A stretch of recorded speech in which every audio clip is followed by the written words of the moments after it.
Bonjour à tous et à toutes. Aujourd'hui, nous nous retrouvons encore dans une nouvelle vidéo où nous allons essayer de visiter un lieu très emblématique, qui est un lieu très sacré bien sûr, également qui a beaucoup d'histoires donc à raconter à ces visiteurs qui veulent bien le découvrir. Donc nous allons y faire un tour et puis compter un peu l'histoire. Vous avez plusieurs possibilités de pouvoir donc aller à ce lieu. On va dire 3 possibilités qui s'offrent à vous. Donc l'une des possibilités, ça pourrait être le téléphérique parce que c'est au-dessus de la colline. Et puis l'autre possibilité également serait de prendre le funiculaire qui est un moyen de transport. Donc c'est un petit train qui monte et qui traverse carrément la montagne puis sort de l'autre côté pour envoyer donc les voyageurs. Dernière possibilité, ça sera la possibilité de monter à pied carrément. Ce que je vais essayer de faire. Allez, à toutes. Comme je le disais tout à l'heure, nous avons visité dans ce lieu qui s'appelle Montserrat. Là, vous avez le téléphérique donc, qui est en train de monter juste là. Donc, vous voyez le téléphérique qui monte juste là. Le tunnel qui est là-bas, c'est les rails du funiculaire pour pouvoir monter. Et puis, moi, je vais passer par juste là, les escaliers là. Puis, passer dans le petit garage. Et il y a les marches qui sont de l'autre côté, la route des piétons. Donc, je vais essayer de prendre pour pouvoir monter. Là, c'est le point de départ. Vous avez là les marches qui sont là. Le pèlerinage commence là. Vous pouvez payer vos tickets juste là. Puis, vous pouvez prendre le transport pour monter. Ou encore, si vous voulez payer de quoi à boire, de quoi à manger, vous payez juste là, qui est la rentrée. Il y a la campagne politique, donc beaucoup de personnes sont là pour donner des flyers pour les candidats. Comme je le disais, donc c'est une montée qui va prendre environ 2 heures, mais bon, ça dépend de la marche de la personne. Donc, moi, je vais prendre mon temps pour aller, et puis bon, voilà, je ne serai pas vraiment très pressé pour ça. Et puis vous avez là beaucoup de personnes qui viennent donc pour le pèlerinage, qui viennent en famille, avec les amis. Je dirais pas avec peut-être la petite amie ou bien le petit ami, parce qu'il y a un mythe derrière ces marches. Il se trouve que on dit, si vous montez avec votre petit ami, c'est possible que vous ne vous mariez jamais. Donc si vous êtes en train de monter, donc certainement qu'il faut monter individuellement. Le petit ami monte et puis plus tard la petite amie monte, la petite amie monte et plus tard le petit ami monte, mais ne pas monter à deux.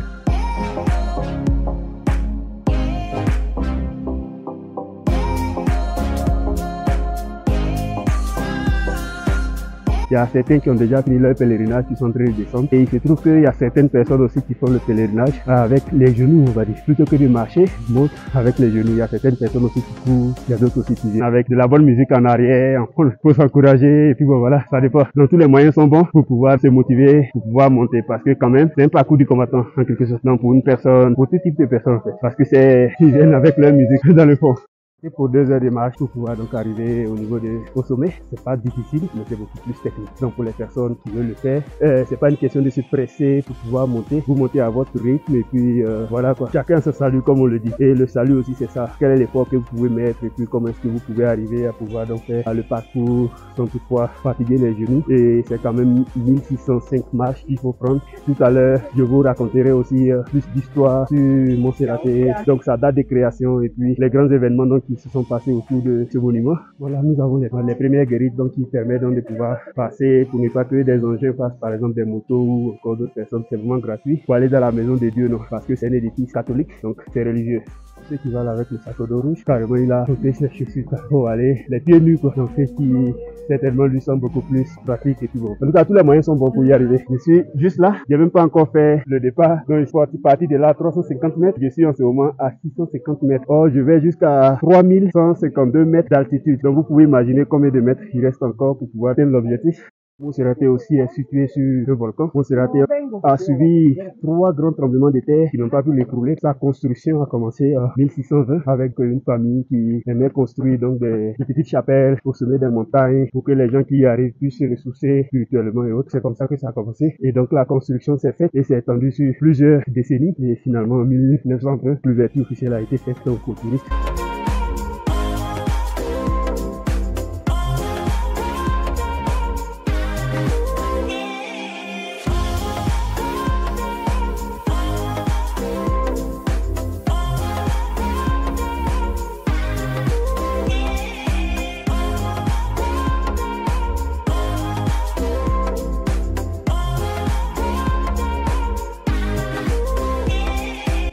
Juste là était considéré être le bâtiment le plus haut d'Amérique latine, mais bon, et je pense que la construction n'est pas totalement terminée parce que toutefois il y a des personnes qui y habitent, mais bon voilà, c'est pas Bon, ben, presque la moitié du parcours, mais bon, il y a encore beaucoup de choses à faire parce qu'il y a un petit village qu'il faut traverser. Un petit village où on voit un peu de tout. Ça me rappelle quand même, bon, c'est pas similaire, mais ça me rappelle la descente d'un volcan en Équateur. Donc, on appelle le volcan de Quilotoa, qui est aussi technique parce qu'il faut descendre pendant plusieurs heures, bon, pendant plusieurs minutes. La montée, c'est quand même pratiquement beaucoup de minutes, pratiquement 1 heure à 2 heures également, selon votre rythme. Et puis, voilà. Donc, c'est un très bon exercice qui permet quand même de se reconnecter côté esprit, côté mentalité, et puis, côté physique également. Donc, c'est un très bon exercice, en fait. Allez, donc, vous pouvez lire sur mon visage. Les personnes âgées sont beaucoup plus d'énergie. Et puis bon, voilà. Donc, pas vraiment facile. Voilà, on va y arriver. Donc, beaucoup de personnes qui saluent là-bas. Donc, on salue, voilà. Allez. Tous les âges, enfants, vieillards, jeunes, femmes, hommes, en tout cas tout le monde monte, tout le monde a son compte, et puis tout le monde a sa souffrance, et tout le monde a sa repentance aussi. On se retrouve au sommet. Donc, comme je le disais aussi, il y a les campagnes politiques, donc les personnes qui sont en vert ou encore, bon, c'est pas jaune, c'est pas vert, bon, et ils sont venus pour supporter leurs candidats, donc distribuer des flyers pour les candidats, faire la promotion de leurs candidats, c'est la campagne politique. Ici, la campagne politique, et on l'a fait un peu partout. Vous pouvez frapper à des portes, présenter votre candidat, vous pouvez également discuter sur la place publique. Je me rappelle que souvent, il y a des candidats politiques qui étaient invités à des universités pour présenter leur programme de gouvernement, ou dans certains pays, c'est vrai, ça serait pas possible. C'est ce que je disais que c'était un petit village où vous avez des boutiques.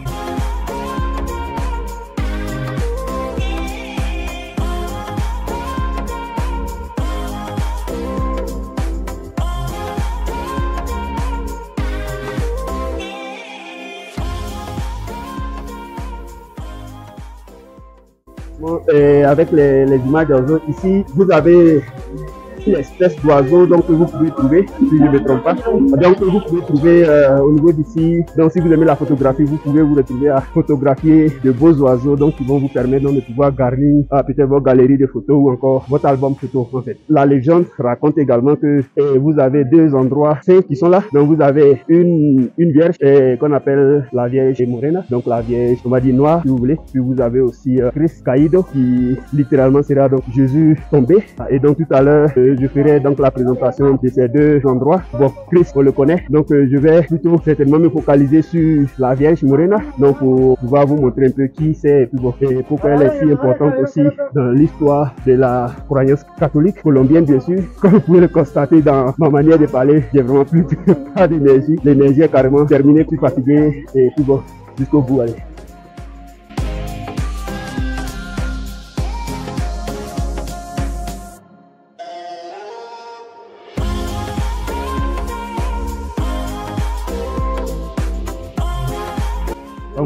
On vous dit bienvenue en Colombie. Voilà, donc ça c'est l'hospitalité colombienne et puis bon voilà. Voilà. Voilà. Dans l'ascension à Montserrat, c'est assez lourd, 3200 mètres. Exactement. Sur le niveau de la mer. Donc 3200 mètres au niveau de la mer et puis bon voilà. Voilà, exactement. Et votre nom c'est quoi s'il vous plaît? Rodrigo. Rodrigo. Oui. Vous êtes le candidat à la mairie, ça? Exactement, monsieur. Très bien. Et vous Donc, venez d'où? de la Côte d'Ivoire. Ah, Côte d'Ivoire. Ouais. Parfait. Voilà, oui. Bon producteur de cacao. De cacao, premier producteur de cacao. Meilleur cacao. Exactement, 40% de la production mondiale. Exactement. Voilà. On y arrivera bientôt. Ouais, bien sûr. Ton nom Ouais. c'est? Abou. Abou. Abou. Rodrigo. Rodrigo. Plaisir. Merci beaucoup, monsieur le maire. En tout cas, je dis monsieur le maire parce que là, ça, c'est la Oui, prophétie. faut faire Vous la allez, prophétie, je suis d'accord. voilà. En tout cas, il y a beaucoup de projets aussi. Je suppose que, en tout cas, si les choses avancent, Oui. on aura beaucoup plus d'avancées sur cet aspect. Bon, nous avons permet. beaucoup à apprendre Exactement. de la production de cacao. Exactement. C'est un souhait Ouais. ici dans le pays de produire plus de cacao. Uh-huh. C'est un substitut de Oui. la production de feuilles de coca. Oui, c'est ça. Donc, on veut promouvoir Oui. et étendre notre production de cacao. Donc, Très bien. on a sûrement beaucoup à apprendre. La population colombienne Exactement. d'origine africaine, c'est-à-dire Oui. les Afro-Colombiens qu'on appelle, Oui. ça fait presque 20% de la population. Donc, Très intéressant comme donnée pour aussi inviter les personnes éventuellement qui voudraient un jour visiter la Colombie, savoir aussi que c'est un pays très divers qui a beaucoup de diversité, donc culturelle, au niveau de la race. Voilà. la richesse de notre culture, Ouais. la richesse de notre musique qui est fantastique. Oui, exactement. C'est justement le résultat de cette mixité Voilà. historique. Parfait. En tout cas, je ne vais pas vous prendre assez de temps. Je vous remercie pour votre temps et puis voilà. Et à Merci à bientôt. vous, ça fait très grand plaisir Merci beaucoup. de connaissance et de parler à tous les amis Merci beaucoup à vous. ivoiriens qui sont connectés. Parfait. Merci beaucoup à vous. À bientôt. À bientôt à vous. Bye bye. Bye bye. Bien, c'est une petite pause. Donc, je vais juste continuer tout à l'heure, mais bon, voilà. Je vais faire cette petite pause et puis continuer. mais il y a une petite pyramide, on va dire donc semblant de pyramide qui est juste là. Par exemple, vous pouvez voir là, le blanc qui est juste là, c'est une pyramide. Donc j'ai ici, ça me fait rappeler carrément Abidjan.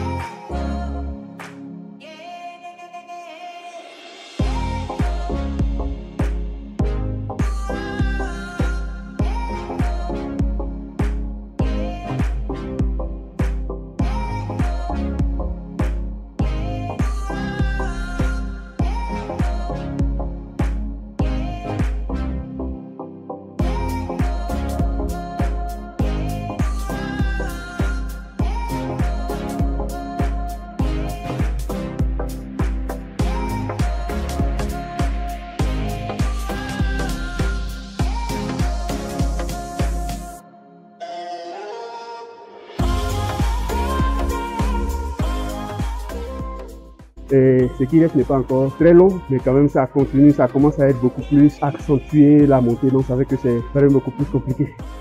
Donc tout à l'heure, par exemple, le candidat à la mairie que j'ai rencontré a aussi compté beaucoup de choses sur la Côte d'Ivoire. Il est très critiqué ce monsieur, du fait que je lui dise la Côte d'Ivoire, qu'il sache, d'abord il parle le français, en plus, et bon, je ne fais pas de campagne politique, mais bon, voilà. Il est critiqué quand même parce que la plupart du temps, même quand vous dites le nom de la Côte d'Ivoire en espagnol, beaucoup de personnes n'en savent pas. Et comme il le disait tout à l'heure, donc il a dit, par exemple, quand je lui ai dit Côte d'Ivoire, il a dit Côte d'Ivoire, oui, premier producteur de cacao, et donc vous pouvez le voir dans la vidéo. Et également, il expliquait le fait que l'expérience ivoirienne, par exemple, pourrait servir aussi, voilà. Donc l'expérience ivoirienne pourrait servir aussi à la Colombie en matière de production de cacao. C'est vraiment quelque chose que nous avons, comme je l'ai dit, c'est notre identité, le cacao ivoirien. Il faut qu'on fasse à ce que nos planteurs, nos agriculteurs sont respectés en dehors de la Côte d'Ivoire. Je dis pas qu'ils sont pas respectés en Côte d'Ivoire, c'est pas ce que je dis, mais je veux dire, de toute façon, les gens ont de l'estime pour nos agriculteurs. En tout cas, si on peut tabler sur ceci et puis permettre aussi à ce que le planteur ivoirien puisse être fier de son travail, puisse savoir que la consommation du cacao, 40% de la production mondiale du cacao par exemple vient de la Côte d'Ivoire. Ce qui veut dire que chaque barre de chocolat qu'on mange autour du monde, il y a au moins 10% du cacao ivoirien. Et comme le candidat le disait tout à l'heure, c'est vraiment important pour eux de pouvoir remplacer par exemple les feuilles de coca avec le cacao, pour pouvoir permettre aussi aux agriculteurs et non seulement d'être fiers du travail qu'ils font au niveau d'ici, aussi éviter beaucoup de choses parce que souvent la culture de coca les met donc en péril avec des groupes irréguliers qui essaient de pouvoir donc leur mettre la pression parce qu'il faut les vendre, parce que pour lui il est simple agriculteur, il produit juste les feuilles et puis il y a quelqu'un qui vient acheter. Donc qu'est-ce qu'il fait? Il continue de produire. Voilà, donc voilà, ça salue. Donc l'idée c'est que nous en tant que premier producteur de cacao, on puisse tabler sur ça, on puisse être fiers de ça parce que on peut partager notre expertise avec la Colombie, avec plusieurs pays aussi qui se retrouvent dans cette situation au niveau de l'Amérique latine. Donc j'ai parcouru depuis le Mexique descendre, l'idée c'est de descendre jusqu'en Argentine et à chaque fois c'est quand même l'expertise ivoirienne qui est demandée et on a beaucoup plus de compétences qu'on peut monnayer aussi avec ces personnes. Allez, on continue de raconter l'histoire et on va avancer un peu et puis bon, à tout à l'heure. Le grillage, je peux dire que c'est tellement qu'on est presque arrivé. Mais je pense que on est déjà presque là. Donc comme vous le voyez, cette vidéo, ça a été une vidéo qui est vraiment beaucoup plus, avec beaucoup d'efforts physiques. Donc voilà. Voilà. Comment va? Donc ce point là, Mirador, donc à 1700 mètres, donc il me reste encore quelques mètres à faire parce que là je vais jusqu'au sanctuaire qui est à 2350 mètres et puis continuer par la suite au niveau de Montserrat. Et donc j'ai encore du chemin à faire, mais bon voilà, on continue toujours et puis d'autres personnes aussi qui continuent de venir, donc ça vient jusqu'à 13h. Après 13h la police descend et puis bon voilà, donc c'est vraiment pas conseillé. Bon, je dis pas que c'est pas conseillé de le faire après 13h, mais parce que la police n'est plus là, donc si vous avez vos appareils, vos trucs, c'est mieux que vous veniez le matin pour profiter quoi, c'est encore mieux. Allez, salut. Voilà. Donc, ça salue. C'est un endroit où c'est un mirador de pause technique qui vous permet aussi de pouvoir donc prendre un peu de jus et puis un peu de trucs. Et puis, voilà. Donc, vous avez cette possibilité de pouvoir prendre un rafraîchissant et puis continuer votre chemin. Ce qui reste n'est pas aussi difficile que ça parce qu'il n'y a pas trop d'escalier à monter. C'est pas trop pendant. Il y a la chance de pouvoir donc profiter du reste du parcours quoi, sans toutefois trop souffrir. Et puis, bon, voilà. Comme je vous le racontais tout à l'heure, Montserrat a subi 3 tremblements de terre qui voilà quoi. Donc Mousserate a résisté à ces 3 tremblements de terre et sans toutefois s'écrouler. Donc que Bogota a subi. Donc il faut dire que c'est les autorités font, en tout cas, ils font tout pour pouvoir donc conserver là. Donc ils font tout pour pouvoir conserver ce monument pour le plaisir non seulement des Colombiens mais des étrangers qui viennent comme moi pour connaître aussi cet endroit et puis se ressourcer.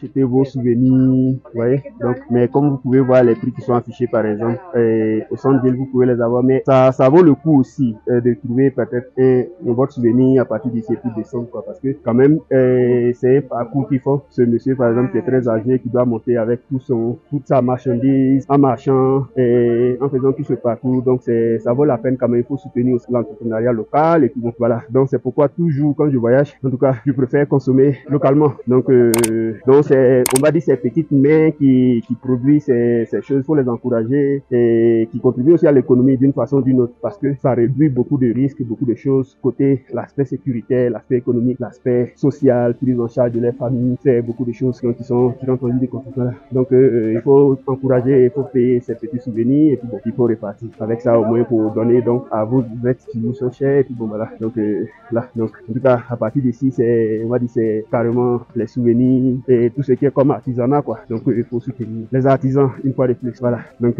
allez, on continue le parcours et à tout.